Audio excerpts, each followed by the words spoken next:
Universidad San Sebastián, una gran universidad, presenta Agenda Joven en CNN Chile.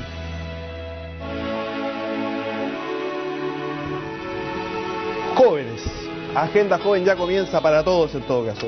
Porque uno pensaba que este programa lo ve solamente gente joven, no, de todas las edades. Es multitarget, así se define en publicidad. Saludamos de inmediato a los panelistas, pero antes le cuento el tema, me lo estaba saltando. Los liderazgos de hoy. ¿Quiénes son los líderes? ¿Qué tipo de líderes? ¿Qué están dispuestos a asumir los líderes jóvenes el día de hoy? Los líderes mediáticos, los líderes políticos, los líderes gremiales incluso, aquellos que son jóvenes. Definamos este liderazgo, hasta qué punto están dispuestos a llegar. ¿Qué diferencia tiene con los liderazgos anteriores de los más viejitos? De inmediato saludamos a María Jesús Wolf, del Movimiento Gremial de la Universidad Católica, socióloga, casi socióloga. ¿Cómo estás? Bien, muy bien. Muchas gracias por la invitación. Amigo de esta casa, don Nicolás Copano, conductor del programa Demasiado Tarde. Así es. Entre otros pitutos que tiene. Es otra aventura. Entre otras aventuras. Por allá don Pablo Ortúzar, del Instituto de Estudios de la Sociedad, antropólogo, doctor en psicología. ¿Qué más, ahora? En psicología no, tengo un magíster en sociología. ¿En sociología? En teoría sí, da lo mismo, algo así. ¿Estás haciendo el doctorado ahora? ¿Ah? No, estoy dedicado a leer este año, feliz en realidad. Ya. Y ya a punto de ser doctor, don Julio Sarmiento, del Partido Comunista. Hola, buenos días. ¿Cuánto va a valer tu consulta una vez que te titules? Yo espero trabajar en el servicio público, en la atención primaria, en un consultorio. Ya. Así que sería gratuita mi consulta. Perfecto. ¿Y vas a tener consulta particular? No creo. Muy bien, me Te mataron, Milla, ¿no es? Tú que eres neoliberal y desatado. No, es lo que yo cobras quería, por todo y no piensas en la comunidad. No, ¿sabes lo que quería? Quería hacerme un pituto, mira, nos vamos a media, te mando paciente, una cosa así. Corrupción, claro. Marketing vía programa. Oye, Julio, ¿cómo son los líderes jóvenes del día de hoy? ¿Y qué características, bajo tu punto de vista, tiene que tener un líder hoy día? ¿Y quiénes son los que se están quedando atrás?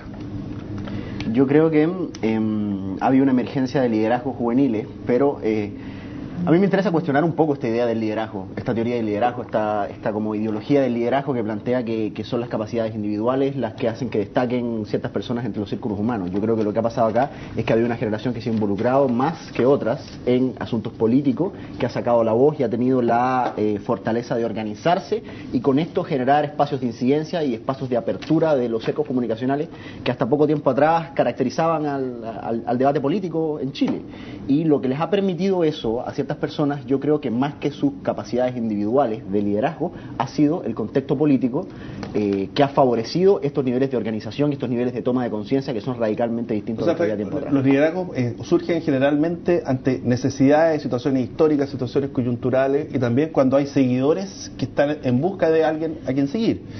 Pero no son los liderazgos los que han generado las condiciones de conflictividad social que hay hoy día, ni son los que han generado la situación de toma de conciencia o de denuncia de ciertas cosas que eran normales hasta hace un tiempo atrás. Correcto. Ha sido todo un grueso de la población, toda una generación, pero yo creo que acá el conflicto tampoco es generacional, sino que ha sido simplemente la juventud la caja de resonancia de una serie de conflictividades sociales que ha generado naturalmente, por el proceso de selección y de diálogo que se da al interior del movimiento, la emergencia de ciertas personas que han significado el rostro de este movimiento. Por eso te decía, que responden a una necesidad, no es que el líder llegue y provoque un cambio por sí mismo, sino que las circunstancias en muchas oportunidades lo hacen surgir. Pero el proceso es colectivo, no claro. El proceso es individual, sí, eso es donde voy. Claro, el liderazgo, solo yo puedo ser líder en mi casa, no me sigue nadie. Exactamente. ¿Don Pablo? No, mira, yo creo que es importante resaltar que primero preguntarse qué es el liderazgo, digamos, qué sería hoy día el liderazgo. Tengo eso, 48 definiciones, en serio. Me parece. Wikipedia para muchos. Claro. Distintos líderes definen de distintas formas qué es liderazgo. Claro, pero en realidad, y la pregunta es relevante porque en una sociedad funcionalmente diferenciada, en una sociedad compleja, el liderazgo no es solamente un liderazgo político y eso hay que valorarlo y destacarlo. En el fondo, nosotros hoy día nuestra sociedad no tiene un centro desde la cual sea dirigida, no se construye desde la política, sino que es una sociedad acéntrica. Y en las sociedades acéntricas hay liderazgos que surgen en distintos ámbitos, el ámbito de las comunicaciones, el ámbito de la economía, el emprendimiento y todo, etcétera, digamos, en los distintos ámbitos sociales. Entonces, hoy día no se puede, sería un error pensar el liderazgo como simplemente liderazgo político, y que es un error común que se asocia más bien al hecho de que muchas ideologías piensan que la sociedad se diseña desde la política. Por lo tanto, todos los líderes serían líderes políticos. Oye, ¿y qué pasa con otro tipo de líderes? A ver, te refiero, líderes mediáticos. ¿ah? Hay aquellos que tienen la capacidad de influir porque están en una posición, ¿ya? Por ejemplo, me refiero principalmente, por ejemplo, a los líderes que se nos van formando en los reality, en los programas de televisión, en los programas juveniles. Sí, yo tengo la siguiente perspectiva. Yo creo que a partir del fin del no estoy ni ahí, impuesto por la lógica de los 90, donde había muy poca participación juvenil y donde la consecuencia de eso es básicamente un vacío, yo no sé si definir este tema como líderes jóvenes, sino que hablar, yo siento, de un liderazgo nuevo, acorde a los tiempos que hoy circulan. De ahí a que, por ejemplo, podamos destacar el caso de Bárbara Figueroa, la CUT, bueno, lo que sucedió con Iván Fuente, y creo más en el término nuevo que joven. Ya. Sobre los de los medios de comunicación, bueno, indudablemente hoy los medios de comunicación tienen una lógica mercantil desatada, que es súper comprensible, son vehículos que venden audiencia. Y lo joven también representa desde lo bello hasta lo tonto, y lo fácilmente accesible. No sé si en los medios de comunicación hay líderes jóvenes, lo que sí tengo claro es que hay muchas más voces hoy que hace un tiempo atrás. Indudablemente los últimos movimientos sociales y la irrupción de Internet genera de que una generación pueda tener sus propios medios de comunicación. A mí me tocó observar muy de cerca el caso de La Zona de Contacto, donde escribí durante muchos años, que fue un semillero dentro de un suplemento diario. Hoy en día no se necesitan zonas de contacto, hoy en día lo que es Internet genera voces, la gente está de acuerdo y existe la audiencia. En todo caso, yo sí discrepo con Julio que la gente sí necesita líderes. Digo que ser líder es una cosa súper jodida. O sea, poner la cara frente a la gente en esta era donde de alguna manera están todos demandando y tienen opinión, es bastante complejo. Yo siento que en ese sentido hay que premiar a los líderes y hay que destacarlos y hay que darles los espacios que se merecen, que son básicamente la punta de lanza de mucha gente que tiene otros intereses, otro estilo de vida, pero sí convergen con ideas. Ahora hay que tener la voluntad para ser líder. Claro, lógicamente. O sea, yo quiero volver un poco al punto que decía Pablo, de que finalmente los líderes hoy en día están, si uno piensa, ¿qué imagen mental se nos vienen con los líderes jóvenes? Generalmente son líderes políticos, que responden a principios político-partidistas muchas veces, y que con eso a la larga lo que nos lleva es a debilitar a la sociedad civil. Porque ¿por qué una federación de estudiantes tiene que preocuparse solo de temas políticos y responder, por ejemplo, a los problemas que ha ocurrido ahora en la Confech, que ni siquiera son capaces de discutir el tema del estatuto docente porque está respondiendo a intereses particulares de movimientos políticos y no respondiendo a los intereses de los estudiantes que tienen... Pero digo una cosa, si es que están equivocados sus líderes, ¿por qué todavía siguen donde están? Porque los liderazgos de las características que tú nos dices son bastante menos populares valoro que la política en general. Entonces uno dice, mira, sabes que los líderes de tal organización están haciendo tal cosa, ¿por qué no lo sacan sus propios...? Bueno, yo creo que finalmente también ha sido hay que reconocer de que el movimiento estudiantil logró rescatar una necesidad o logró percibir un problema existente. Eso no hay que negarlo. Hay un problema en la educación chilena. Ahora, la solución de ese problema puede responder a intereses de movimientos políticos particulares, y en ese sentido se deja de responder a los representados. Entonces ese yo creo que sería un diagnóstico de lo que está ocurriendo hoy en día con los líderes eso es pura políticos teoría, porque jóvenes. eso no ha pasado en ningún contexto. O sea, efectivamente hay liderazgo político porque la sociedad está reclamando mayor participación política, y poner lo político conflictivo o dicotómico con lo social, yo creo que es un error, pero de índole incluso académico. El ser humano es intrínsecamente político. Involucrarse en temas políticos es parte del ejercicio de la ciudadanía, es parte de los derechos. Por lo tanto, que emerja el liderazgo por el hecho de que hayan planteado posiciones políticas vinculadas o no con los partidos, que es una cosa que tampoco tiene una repercusión práctica en el desempeño de esos líderes, en términos de que tampoco la ciudadanía les ha pasado la cuenta por eso, más allá de que el gobierno esté tratando siempre de instalar la sospecha de la manipulación político-partidista dentro del movimiento estudiantil. Esos liderazgos son profundamente valorados por los contenidos de los cuales se hacen cargo. Y el tema acá, volviendo al punto inicial, de qué cosa genera, qué características generan esos liderazgos, básicamente tiene que ver con la capacidad de asimilar contenido que vienen del mundo social, pero que son eminentemente políticos, y que en eso los líderes han sido capaces de plantear soluciones que responden a esos intereses justamente de la sociedad, porque la sociedad es la que le sigue dando el respaldo para ejercer los liderazgos, no sus partidos políticos. O sea, acá no hay que ver el tema como que, a ver, porque uno dice que no de que la sociedad es mucho más rica que eso, no significa que estamos hablando de despolitizar personas. Las personas son políticas, viven en sociedad, eso no se niega. El tema es si una federación de estudiantes necesariamente Porque, claro, obviamente tiene que responder a temas que está inmersa en una sociedad y va a responder a temas políticos. Pero no necesariamente va solo a responder a temas políticos y va a tener que responder a un partido político más grande o a intereses particulares. Yo te digo, ¿por qué la CONFES? Perdona, María José, pero ese discurso es... María Jesús, perdón, siempre... Sí, pero Discúlpame. María Jesús, ese discurso es el manual del movimiento gremial en la Católica. Sí. Y ese discurso ha sido derrotado electoralmente, sucesivamente en la Católica en los últimos años. Por lo tanto, yo creo que tú estás planteando una posición, también desde tu militancia, que es absolutamente minoritaria en el discurso político juvenil actual. Sí, pero cuando tú empiezas... Es verdad, no estamos posicionados a nivel de... O sea, reconoce que ese es el discurso realista. Actualmente no estamos posicionados, pero somos el movimiento con mayor historia en el país. Pero reconoce que lo que está diciendo además respondemos a una organización social que es moderna. Oye, dime una cosa, ¿qué diferencia hay entre moderna. los líderes de izquierda y los de derecha? ¿Cómo lo podríamos caracterizar? ¿En qué sentido? Si quería estigmatizar. Estigmaticémoslo. En las características, eventualmente, del tipo de luchas que llevan, el tipo de liderazgos que ejercen, hasta el tipo de carisma. Yo creo que hay un tema importante que tiene que ver con lo que está diciendo Julio, que es que el político de izquierda normalmente piensa que que la sociedad se construye claro, que la sociedad se construye desde exclusivamente lo político, desde el subsistema político. Sin embargo, como vivimos en una sociedad compleja, eso no es tan cierto, y no es tan cierto en varios sentidos. Porque si uno se fija, el éxito del movimiento estudiantil durante el 2011 tuvo que ver con un planteamiento de la dirigencia en términos de la opinión pública, justamente, que cumplía con todos los requisitos de la opinión pública, esta especie de pareja como de torta de matrimonio, digamos, de Giorgio con Camila, etcétera, que cumplía estéticamente y comunicacionalmente con los requisitos de la opinión pública para convertirse en un producto que tenía muy buena llegada y en un producto que era en el mercado de la opinión pública muy competitivo. Pero eso no le quita fondo. Eso no le quita fondo. Justamente. Pero este año, justamente porque los líderes no tienen esas mismas características y porque además en la Chile se votó el liderazgo de Camila Vallejo justamente por la desconfianza por su militancia y por responder más al Partido Comunista que a las bases de la Universidad de Chile, y se puso a Gabriel Boric, que se supone que representaba mejor, digamos, a esas mismas bases, y que es una decisión que muy poca gente entendió fuera de la universidad, obviamente. Fíjate si eso es absolutamente cuestionable, y fíjate si el movimiento era político, que tú planteas que este movimiento tuvo la alta adhesión que tuvo porque utilizó herramientas comunicacionales, porque logró instalarse con un discurso novedoso a través de los medios, las redes sociales, etcétera. Pero toda la campaña del gobierno ha estado encaminada a través de aspectos mediáticos, quitarle piso y plantear que el movimiento estudiantil no está respondiendo a las demandas iniciales, o que ya esas demandas fueron conseguidas a través de los proyectos de ley que están en agenda.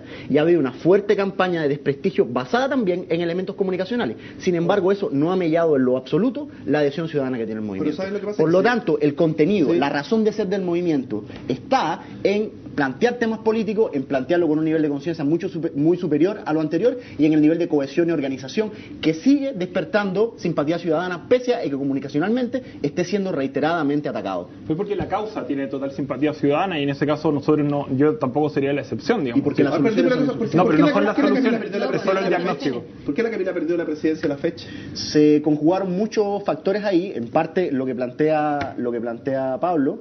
Efectivamente, hubo una agenda que impulsó la Juventud Comunista el año pasado, que implicaba abrirse ciertos espacios de diálogo con el gobierno, que por presión de ciertos grupos internos también, finalmente cuando se llevó a la práctica fue extemporánea, y la mesa de negociación con el gobierno se dio en condiciones en las cuales no pudo aprovecharse políticamente ni su quiebre ni su falta de éxito, y el costo de eso lo pagamos finalmente nosotros. Pero hoy día, si uno va a las marchas, uno se da cuenta por el nivel de apoyo que tienen en términos de aplausos, en términos de simpatía ciudadana y todo. Los dirigentes de la vieja generación son prácticamente mucho más que los de la nueva generación, que si bien asumió la vocería por un tema electoral, hoy día tienen incluso formas de manejo, de comunicación y de expresión fuertemente cuestionadas al interior de la misma organización. Voy con el Nico. Nico, a ver, ¿de qué manera?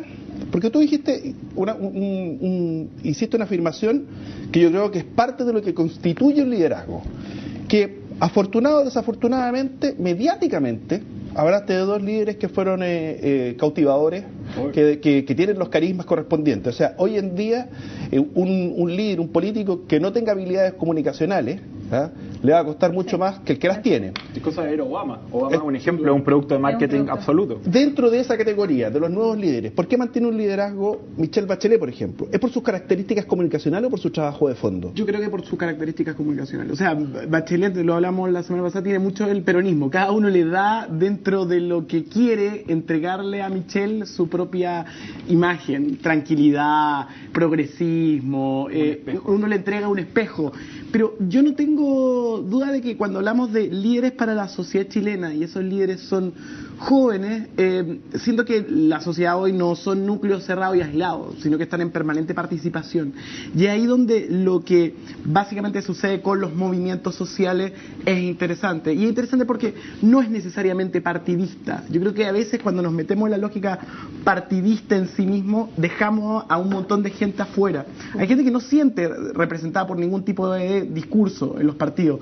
Un muy buen caso es el caso de la Democracia Cristiana, un partido que se ha envejecido con su audiencia a tal punto que hoy no tiene la recepción que podemos esperar, y de alguna manera sus códigos, y el gran problema finalmente de lo que ha ido pasando con ellos es que no han podido simpatizar con este nuevo lenguaje. La gente ya no tiene miedo. De alguna manera estamos con la primera generación en democracia en las calles, y ahí es donde radica la gran clave. A ver, vamos, ¿qué dice? Marce Medina P. dice: pero ese cambio se ha notado que no fue acertado. Vallejo es notablemente una excelente líder. Pablo de la Meira dice: el drama de algunos jóvenes es tomar el odio y rencor social y constituirlo como una fuente de dividendos para sus partidos. MG Conojeros: estamos asistiendo a un cambio generacional que tiene a las redes sociales como instrumento para construir el liderazgo. Chilo Temucano: yo soy gente y no necesito seguir a nadie. La historia está llena de muertos, tontos útiles, siguiendo líderes. Eso es parte de lo que dice. Estoy como Piti, ¿eh? Pasaste agosto. Pasé agosto. Como soy el tatita, como yo soy el tatita. Uno tiene 31 años y mire, lo tratan de viejo. Pausa, ya estamos de vuelta en Agenda Tatita.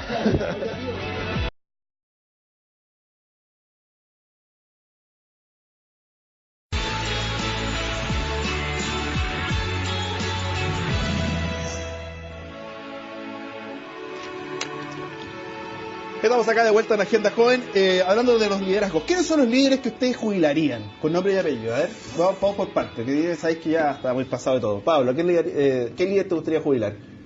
Autoridad, lo que tú quieras. No sé, los líderes, no sería yo el que los jubile, pues los líderes se jubilan cuando dejan de liderar, y en ese sentido, si no sé, pues si el chico Saldívar sigue siendo líder de alguien, está bien, pues él era ministro con Frei Montalva, pero si alguien se siguen sintiendo representados, está bien. ¿A ese te gustaría mandarlo para la casa? No, ¿por qué? Está simpático. Bueno, onda, es bastante más moderno que varios de CEPU. Es bastante más moderno que varios de CEPU. Por eso digo, la semana pasada. No es un tema de edad. A mí lo que sí me interesa es la pregunta por el liderazgo en sociedades complejas, que tiene que ver con lo que... Espérate que terminemos esa pregunta. Pero, ¿para quién querés jubilar? Porque espérate. Tú estás preguntando de los nuevos liderazgos. Yo creo que nadie te va a dar nombres de nadie. No, yo tampoco creo que haya que jubilar a nadie en el sentido de que sacar personas hace que se saquen ideas. Yo creo que esas personas están ahí porque hay ideas que siguen ellos representando. Y el tema de ideas nuevas, ideas viejas no es un tema generacional. Es un tema de cómo también se abren espacios a nuevos planteamientos independiente de la generación que los representa. Pero tenemos que ponerles ahora. Mira, al que yo sí mandaría para la casa por oscuro es a Girardi. Yo también. Absolutamente. Esto es de política, no de farándula. No, pero si estamos hablando de farándula política, que es parecida, su prima hermana en todo caso. ¿Tú qué mandarías para la casa? A mí me parece que mientras más viejos estén y más gagás, me dan más rédito. Ya. Dan más para divertirse. No sé a quién jubilar. La pregunta es... creo que igual es súper fascista eso de mandar a la casa a la gente. Pero sí, tenemos que partir por algo sabroso. Liderazgo en sociedad, ¿cómo era lo que querías decir? No, el tema de cómo liderar en una sociedad compleja es importante porque tiene que ver, el liderazgo político en sociedades complejas tiene mucho más que ver con lograr vincular personas. Que con representar un programa, que eso tiene una agenda política. Todos los partidos programáticos, así como Frei Montalva decía, yo no cambio una coma de mi programa ni por 1 millón de votos, es algo que hoy día ha ido perdiendo mucho terreno porque lo que se espera son espacios más abiertos al diálogo, y un líder es alguien que sabe vincular personas, coordinar personas, construir debates. Pero digo una cosa, ¿por qué quieren tanto, por qué la sociedad chilena, las encuestas, quieren tanto, por ejemplo, a Michelle Bachelet? ¿Por qué crees tú que Michelle Bachelet es tan potente en cada encuesta, pero es incombustible ella. Yo lo uniría un poco con lo que tú estás planteando, porque efectivamente se han armado liderazgos en base a características o atributos personales de cercanía, de simpatía, de empatía, de toda una serie de cosas que tienen que ver con la estética y no con el trasfondo del discurso. Y eso está haciendo crisis. Y ahí es donde yo estoy absolutamente en desacuerdo contigo. Yo creo que justamente, bueno, un partido programático que está ganando apoyo y está creciendo en todos los espacios donde tiene presencia. Y eso da cuenta de que hoy día la gente no quiere... intereses donde están intentando posicionarse. Oye, intereses no. Estamos tratando de abrir espacio. Pero espérame. El interés del gremialismo solo va a ser un interés universitario. Y finalmente, si participa en un movimiento estudiantil, va a ser por los intereses universitarios. Y si plantea... Espérate. Claro, porque después cuando crecen se van a la UDI. No necesitan estar como UDI ahí, porque es parte de, pero la gente un gremialista perfectamente se puede ir a la Democracia Cristiana, se puede ir a cualquier partido que quiera. ¿Dónde están? A mí me extraña. Creyendo en una sociedad libre, en una sociedad civil fuerte, eso es lo que cree el gremialismo, que es una cosa distinta. Pero es la agenda de la UDI. Pero no está posicionando, no es la agenda de la UDI. Es el planteamiento ideológico de la UDI. ¿Qué poco conoces de gremialismo, entonces? Pero Jaime Guzmán... Perfectamente Jaime Guzmán puede crear un partido político, así como alguien de gremialismo puede crear otro partido político. Es lo que me estás diciendo. La pregunta es gente de la UDI que coincide con el gremialismo, pero no todos los UDI son gremialistas. Yo creo la perspectiva de Pablo, si es malo volver político e ingresar a la política en los movimientos universitarios. Durante toda la historia ha sido así. Siempre hay política en los movimientos universitarios. La pregunta es si el político universitario tiene el deber de despolitizar la discusión interna y por lo tanto volver su representación una representación gremial y una representación orientada a mejorar el espacio común que ellos tienen, porque cuando uno está en una universidad lo que tiene en común, lo que constituye la comunidad política es justamente el hecho de estudiar juntos, de reunirse en torno al conocimiento juntos. Por lo tanto, la actividad política debería estar orientada primeramente a la universidad y no convertir a la universidad en un instrumento de la política externa. Y despolitizar un espacio también es hacer política, obviamente. Eso está absolutamente derrotado en la universidad. Absolutamente derrotado. Nadie se lo compra. En la universidad nadie se lo compra. Pero Julio, tú has hablado en este programa de lucha de clases y has defendido a Fidel Castro y el leninismo en las prácticas orgánicas. Eso sí que está derrotado a nivel mundial. Y es la cosa de leer. Mira, eso es lo que está conduciendo el movimiento social en todas partes del mundo. Las grandes crisis de los países han sido las grandes crisis universitarias. Es que puedo terminar. Es cosa de leer Feiglin, cuando las grandes crisis a nivel de país, generalmente, por ejemplo, el nazismo se dio cuando las universidades estaban instrumentalizadas y no hubo pensamiento crítico y no eran capaces de distinguir entre lo que era ideología y lo que era una real actividad académica. Entonces, yo no creo que podremos jugar con las universidades que finalmente están contribuyendo con el saber de un país así por interés de un partido político. Eso me parece irresponsable. Además de utilizar sensibilidades es utilizar sensibilidades a nivel país y además no otorgar soluciones a los problemas reales. O sea, al final la educación ha pasado a ser un campo de lucha entre intereses particulares que no han mejorado. La educación en el país no ha mejorado en los últimos 40 años por repetir estas prácticas. O sea, yo lo encuentro grave. De partida, la educación en los últimos 40 años ha estado ideológicamente sesgada en términos de sus políticas, sus aplicaciones y todo a un sistema neoliberal.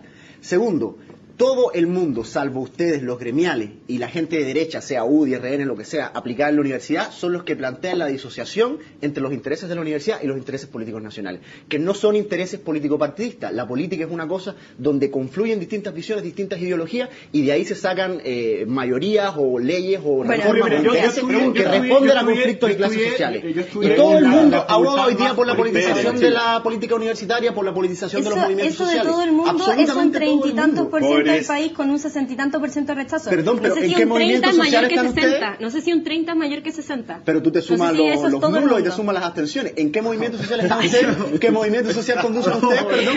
¿En qué universidad? Pensado ya, sacó.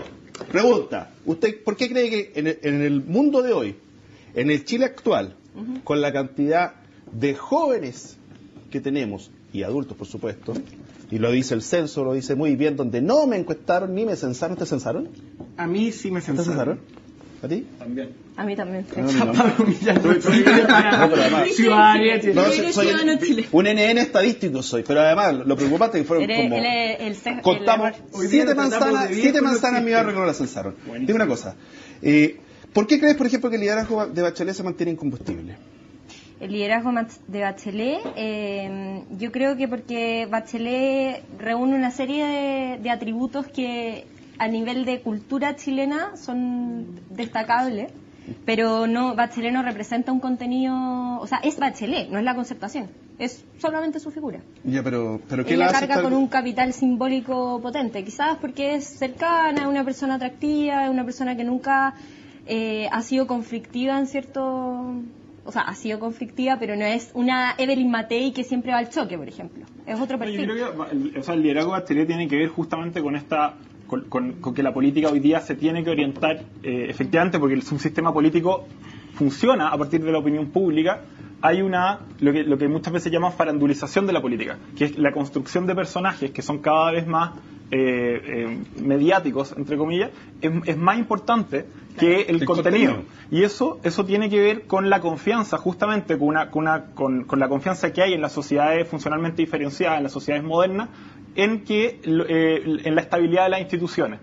Y por lo tanto, es la misma razón por la que poca gente vota y por la que no sienten que vaya a haber cambios radicales en el fondo si es que votan por un candidato u otro, y por lo tanto eligen la mejor opción mediática, el mejor producto comunicacional, que en este caso Bachelet. Ustedes deberían ponerle ficha a la Bachelet y felicitarla en el fondo por eso. No, pero ustedes porque es básicamente lo que ustedes están planteando que es lo bueno en la política, lo desean en la política. Yo creo que eso es nefasto y ha hecho una ¿por qué el profunda Partido crisis Comunista está política abrazado a Bachelet y Lagos, que fue el ministro que puso a Habitar, que implantó el CAE, sale proclamando a Camilo Ballesteros en no sé dónde? Eso es una caricatura. La vida en su momento fue la realidad es bien distante de eso. No, la realidad fue eso. Que lo estáis poniendo. No, la realidad es que nosotros estamos construyendo un proyecto mayoritario que busque ganar adhesiones hacia programas que son absolutamente vigentes con lo que plantea el movimiento social. Es propaganda, lo que estamos diciendo es la realidad. Tensionando la concertación para asumir esas posiciones a las que había renunciado los últimos 20 años. Digo que te noto... Yo estaba analizando el tema del fenómeno Bachelet y yo creo que los chilenos aman el silencio y son tendenciosos a evadir el conflicto. En ese sentido, Bachelet es una figura construida desde el segundo piso de la Moneda y al frente y representa, es un poco el Mickey Mouse de la concertación. El problema es que la gente no tiene simpatía por la concertación en sí misma. Pero lo del Mickey Mouse no es muy positivo lo que estás diciendo. O sea, siempre está sonriendo, pero no es lo mismo que parte de la papel de la rata. Pero, sí, por eso, porque finalmente... Pero yo no dejo de... Es política, sin duda. Pero yo no tengo... Yo tengo duda de que finalmente... acá el gran problema es que también la derecha no ha podido poner una figura a su nivel. Goldborn trataba de ser un poco Bachelet. La figura alejada de la política, aparece desde otra esquina y parece que no está resultando. Y en ese sentido, Michel aúna todo este espíritu. El problema es que mucha gente, por lo menos yo que soy un votante que tiende a simpatizar con ideas progresistas, todavía no me convencen porque veo que va a volver con los mismos de siempre. Entonces ahí está como la duda que en este momento está existiendo en gran parte de la ciudadanía. Ahora, el tema es qué pasa cuando Bachelet baja del avión y llega a empezar a hablar con la prensa y comienza a enfrentarse contra la ebullición del movimiento social. Ahí vamos a tener un escenario interesante y los problemas contingentes sobre el liderazgo. Ahora, la llegada, por ejemplo, de Michelle Bachelet podría significar a lo menos una luna de miel con respecto a la efervescencia social que hay hoy día.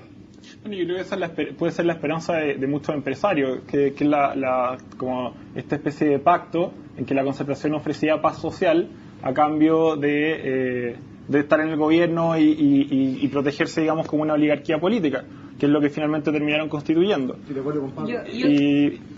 ¿Estáis de acuerdo con Pablo? Estoy de acuerdo con Pablo. 12:01. Sí, Hubo acuerdo. Breaking news. Se acabó el programa.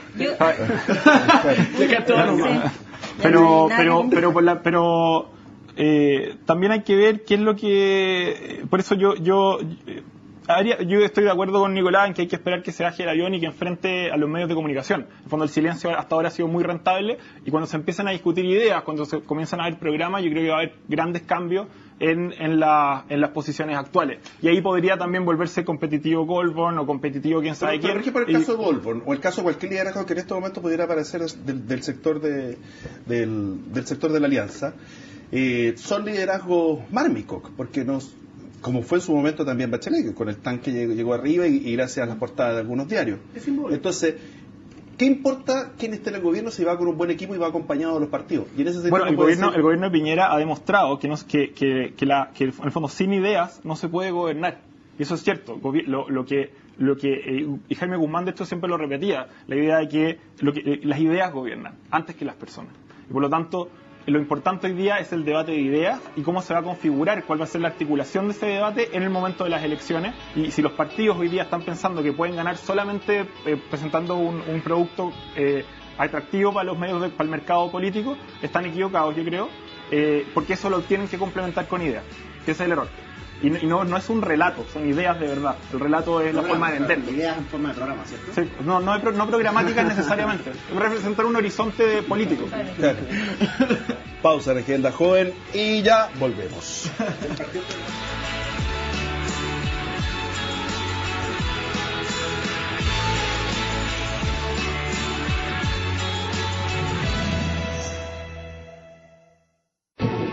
¿Cuál idea fija? Hola, estamos de vuelta. Las ideas envejecen Sí, pues. a las personas. Estamos hablando de los líderes del movimiento pingüino en el 2006, que muchos de ellos después fueron cooptados por la concertación y envejecieron absolutamente. ¿Por qué? Porque empezaron a hacerse cargo de ideas que eran absolutamente viejas, vinculadas a lo que es la concertación. Mucho se rumoreó de que en ese momento a los líderes del 2006 les ofrecieron puestos políticos para tranquilizarlos y les garantizaron un futuro esplendor en ese tipo de organización. Bueno, Lo mismo que ha ese es pasado el peligro de Bachelet también, pues, porque de que puede frenar la efervescencia social, pero Bachelet cuando estuvo en el gobierno no solucionó el problema de la educación, también ella es responsable de lo que está ocurriendo hoy en día. Y quizás puede venir el segundo tiempo, frenarse la efervescencia, pero en 5 años más volver a aparecer lo mismo. Pues la estrategia que usaron en el 2006. El 2006 se llegó a esta especie de pacto totalmente mediocre, donde participaron mediocremente la derecha y la izquierda, y básicamente dijeron: nos comprometemos a tratar de trabajar para mejorar la educación del país. Y pasaron 5 años, y el debate, la verdad es que los agentes serios en el debate son exactamente los mismos. Sí, o sea, como José Joaquín Brunner o el mismo Harold Bayer, digamos. Pero el debate sobre la educación y en el plano de las ideas avanzó re poco. Y de hecho hoy día volvimos y la agenda es la misma. ¿No existe la idea de que Bachelet va a llegar a resolverlo? La concertación lo ha construido. Yo creo que ya se barrió varios años como para resolver el problema. A ver, yo quisiera hacer un apunte sobre eso. Acá hay que tener un poco de sentido común y analizar la figura de Michelle Bachelet y en la figura de la concertación. A la gente no le pegaba tanto la concertación como le pega hoy a la derecha por una sola cosa y por un discurso que no.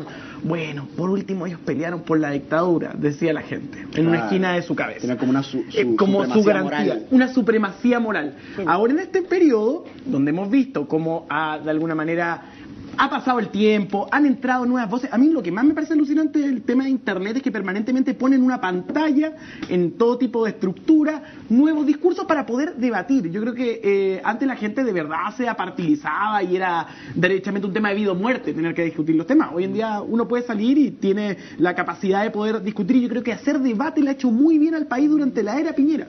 Si hay algo que ha tenido bueno es eso.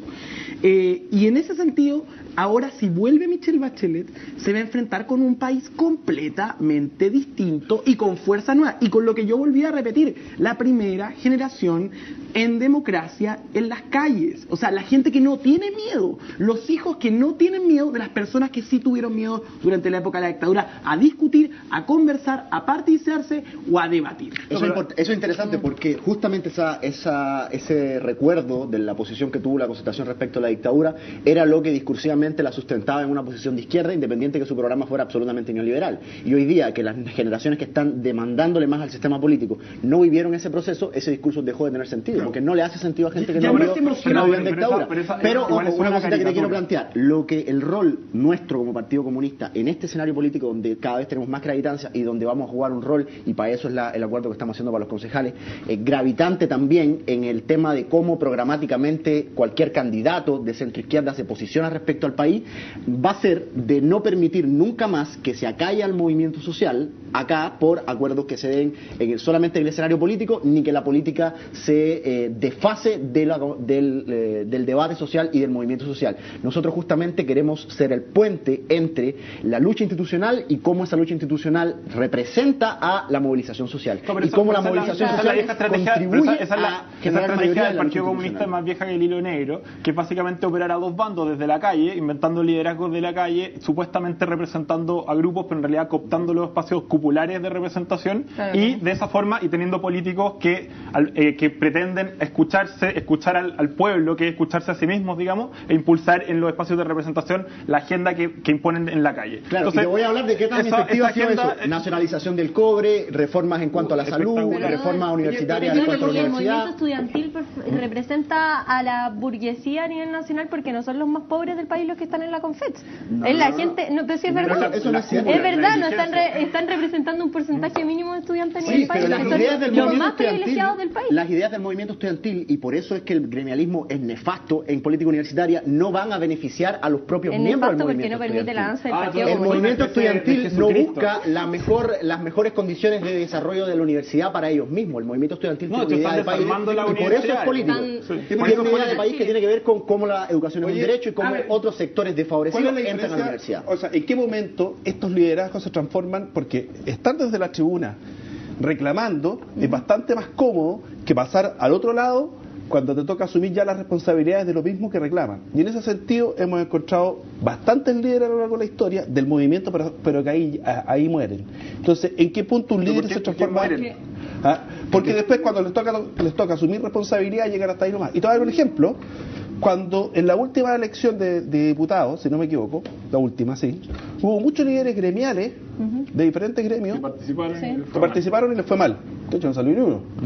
Entonces, ¿por qué? Porque la gente no los ve como para asumir responsabilidad, sino como un parlante nomás, como una voz para poder reclamar. Yo creo que no hay que caricaturizar, y de hecho yo siempre rescato el hecho de que la concertación constituyó en su momento una renovación a nivel de las ideas de la izquierda chilena, una izquierda militarista, autoritaria, tremendamente violenta, que en los 80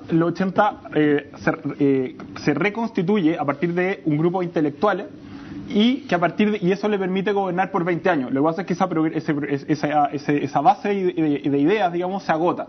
Y eso es lo que dice Brunner en la última encuesta, en la última entrevista que le hacen, donde él dice, bueno, la Concertación no tiene capacidad de hacerse cargo de ningún problema del país hoy en día. Y no tiene porque han abandonado las ideas. No piensan que sean relevantes, que es lo mismo que le pasó a la derecha. Cuando llegó al gobierno dijo, bueno, ya tenemos toda la técnica lista, lo único que necesitamos es un relato para gobernar, y listo. Y eso se demostró inútil.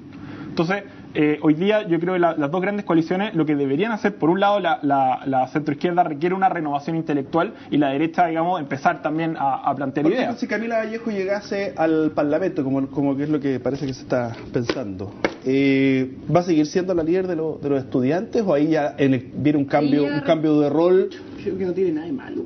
Yo creo que es la gente que tiene que estar en política. Yo no tengo duda de que Camila Vallejo, George Jackson y la gente que tenga opinión, tiene que estar participando del debate en el Parlamento. De que por último se dieron la pega de haber encabezado un movimiento, me guste o no me guste. Pero más allá de eso, yo creo que hay que estar ahí. Yo no hay que dejar en el concepto. El movimiento estudiantil y la juventud en general es la caja de resonancia de la situación social. Por lo tanto, defender hoy día el movimiento estudiantil no es defender los intereses gremiales de los estudiantes. El gremialismo está derrotado y al margen del movimiento estudiantil.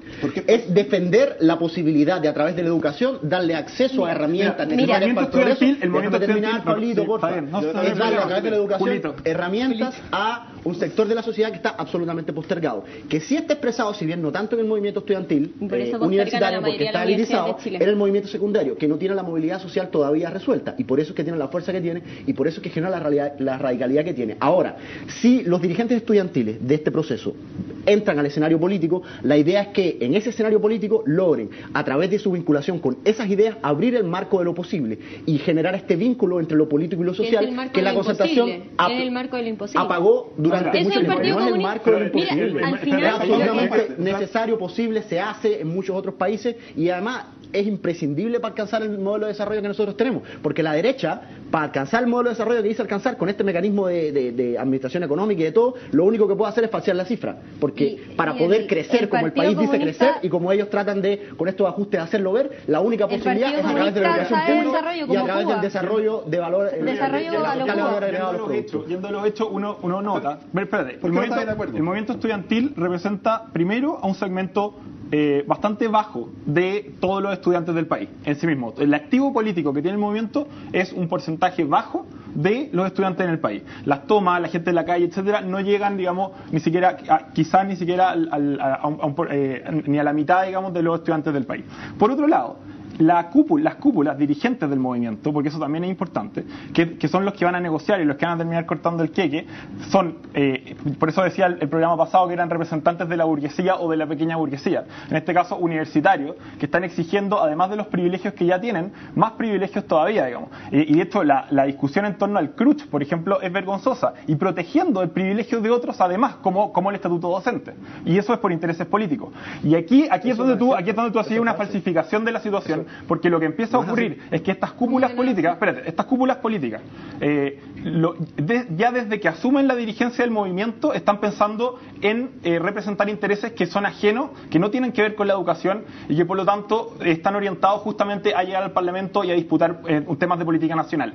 Y a la educación en sí misma, a las universidades, los avances que han logrado han sido miserables en general. Yo estudié en el campus más politizado de la Universidad de Chile, el campus Juan Gómez Milla, y en general la destrucción académica que se vive en esos espacios megapolitizados donde las asambleas dirigen, digamos, la cotidianidad política, es nulo. Y es nulo justamente porque nadie se había preocupado nunca, digamos, de la situación académica de las unidades, ni ha hecho política, digamos, para mejorar la universidad. Y eso es exactamente lo que empieza a pasar en el movimiento estudiantil nuevamente. ¿Y usted? Bueno, yo creo que acá, cambiando un poquito el tema, es que al final los jóvenes siempre sueñan en la utopía. Y yo creo que lo que lleva a los jóvenes a que sean violentos, que es un poco lo que ha pasado con el movimiento estudiantil, que ya comienza a hablar de lucha, como hablaba Julio, es justamente que venden un sueño que es imposible, que no puede lograrse y que con eso lleva a la frustración y comienza la violencia.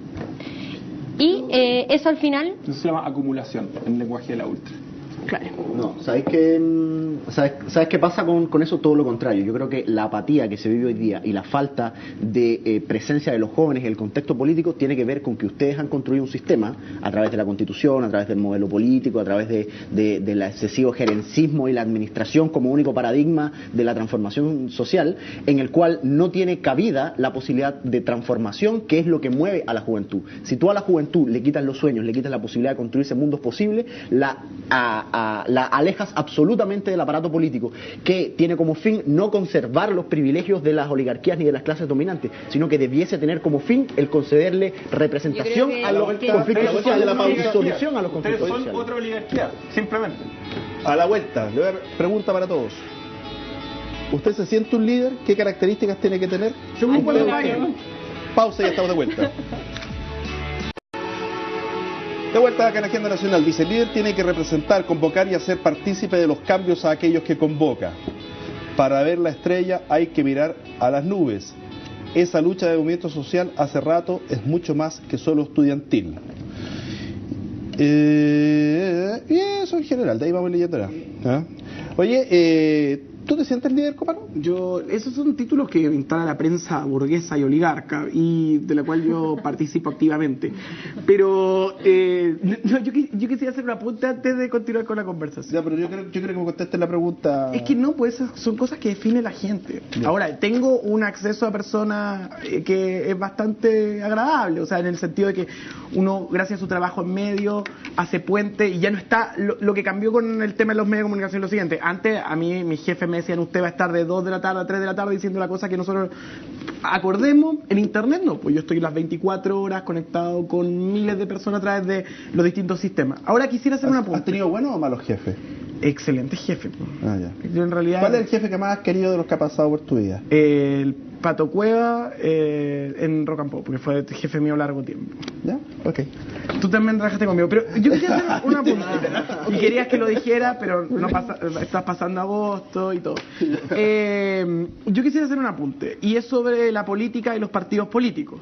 Para la mayoría de la gente, la diferencia entre un político de izquierda y un político de derecha es la siguiente: tú pones una moneda en una mesa, el político de izquierda te quita la moneda y el político de derecha te quita la moneda y te dispara. En ese sentido, yo no sé si hoy estamos frente a un debate sobre asuntos políticos. Sí los políticos y las distintas organizaciones políticas dentro de la universidad han incentivado el debate. Y hay un tema que es clave. No podemos olvidar que la construcción hoy de la nación está hecha a partir de una constitución que fue validada en un periodo de derecha. ¿Qué pasa? Esa constitución y esa forma de ver el mundo en sí misma, tan mercantil, está un poco obsoleta. ¿Pero qué encontráis mercantil en la Constitución? ¿La has leído? O sea, yo creo que derechamente hay elementos que favorecen al mercado neoliberal y que indudablemente el derecho de propiedad, cosas que no existen. Sí, no, pero yo creo que el sistema un rol subsidiario del Estado que está absolutamente consagrado en la Constitución. ¿Dónde se plantea el rol subsidiario del Estado en la Constitución? El Estado no tiene posibilidad de tener empresas productivas, el Estado no tiene posibilidad de hacerse cargo de asegurar derechos como la educación no están consagrados de manera tal que sean exigibles, sino que están solamente mencionados. Ahora, no han leído mucho la Constitución. El tema es que la izquierda simpatiza. El tema es que la izquierda simpatiza con muchos valores que son fácilmente adquiridos por la gente porque se siente violentada por algunos límites que están extremadamente sobrelimitados. Entonces, en ese caso, por ejemplo, experiencias de países de izquierda o comunistas, si quieres, que hayan sido exitosos. No, yo no siento que esto sea un tema de izquierda y de derecha. Si esto no es un mundo de dos polos, no estamos en la Guerra Fría. No sé, ese es el problema. Todo el debate lo llama una lógica de la Guerra Fría. A mí me gustaría hacerle una pregunta. Pronto hablar de las instituciones políticas del país. Julio, ¿y tú? Una pregunta. Ustedes que condenan tanto la violencia en las movilizaciones estudiantiles, ¿por qué no se hacen cargo del origen violento que tiene nuestro orden constitucional? ¿No creen que el haber surgido en una dictadura donde estaban acalladas absolutamente las voces disidentes, esta constitución le da un carácter de absoluta ilegitimidad?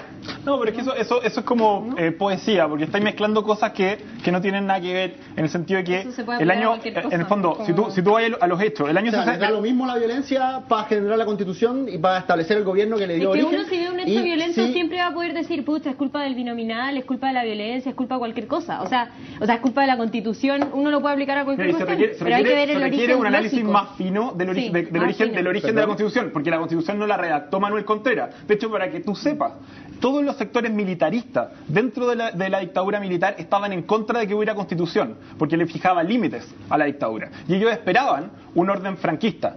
Y por lo tanto, cuando uno lee la discusión de los años 80 en torno a la Constitución, vaya a ver a Jaime Guzmán enfrentado, por ejemplo, a sectores a los que llamaba fascistoides, que son los mismos sectores vinculados a Manuel Contreras, a la DINA y a un sector político militarista efectivamente autoritario. Y la Constitución es una Constitución que tiene principios liberales y que además limitaba el poder del gobierno de la dictadura, en el fondo, y le exigía actuar dentro de un marco legal. O sea, el carácter violento que tuvo, el cómo asumieron el poder esas personas, a ti te es absolutamente... Lo que tú no te estás dando cuenta es que fue la Constitución la que permitió pasar de una dictadura a una sociedad democrática y pasar no a tiros como quería el Partido Comunista y que por lo tanto no se sumó al pacto de la concertación, porque pretendían lo que llamaban recuperar la democracia desde la calle. Formaron un grupo militar, un partido político armó un grupo paramilitar que se llama el Frente Patriótico Manuel Rodríguez, que se le escapó de las manos y que terminó matando gente durante los años 80 e incluso los años 90.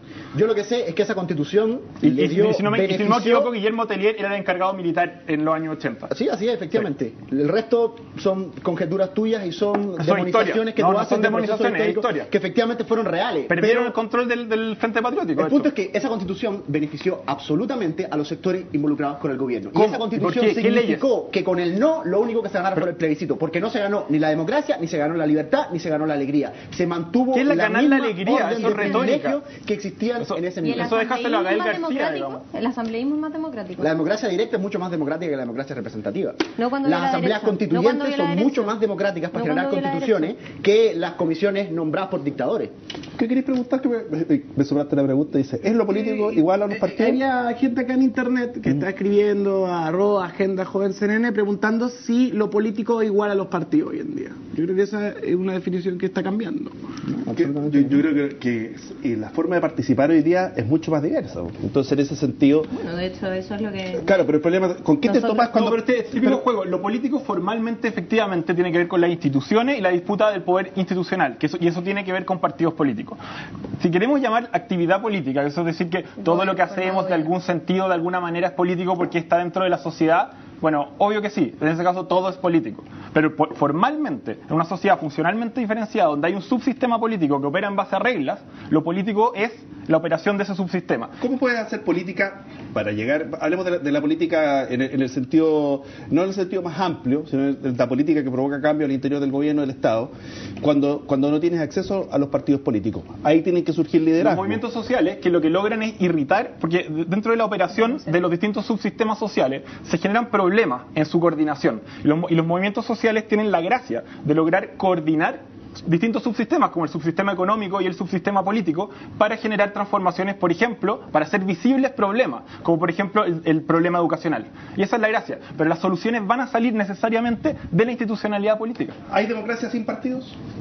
Yo creo que los partidos son necesarios para que las distintas clases sociales puedan tener herramientas que le permitan disputar el poder. Y los partidos tienen esa razón de ser, ese origen y esa necesidad. Hoy día el movimiento social en Chile necesita entender ese rol complementario que tienen los partidos. Pero yo no colegio en lo absoluto con esa visión de que hay que agradecerle al movimiento estudiantil que ponga los temas, pero nosotros, la clase política, como llaman algunos, somos los que nos encargamos de generar los cambios en la medida en la que a nosotros nos representan.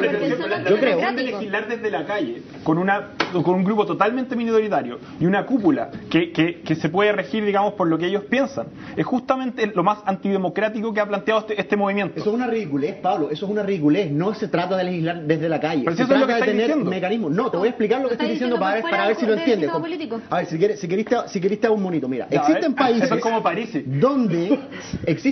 donde la democracia se entiende de una lógica participativa y los mecanismos en los cuales se hace participativa. Dame un ejemplo para que entienda. Como casi toda Europa del primer mundo. Existen plebiscitos sociales, existen iniciativas populares de ley. ¿Qué significa para los televidentes una iniciativa popular de ley? Significa que una serie de ciudadanos hace un proyecto de ley, junta firma y tiene la posibilidad de tener la iniciativa de plantearla al Parlamento y los parlamentarios legislan en torno a esa propuesta de ley que se considera representativa porque tiene un número de firmas que puede ser mayor o igual incluso pero que en ese caso estaríamos de acuerdo. En ese caso estaríamos de acuerdo. Se acabó, justo cuando estaba llegando a acuerdo.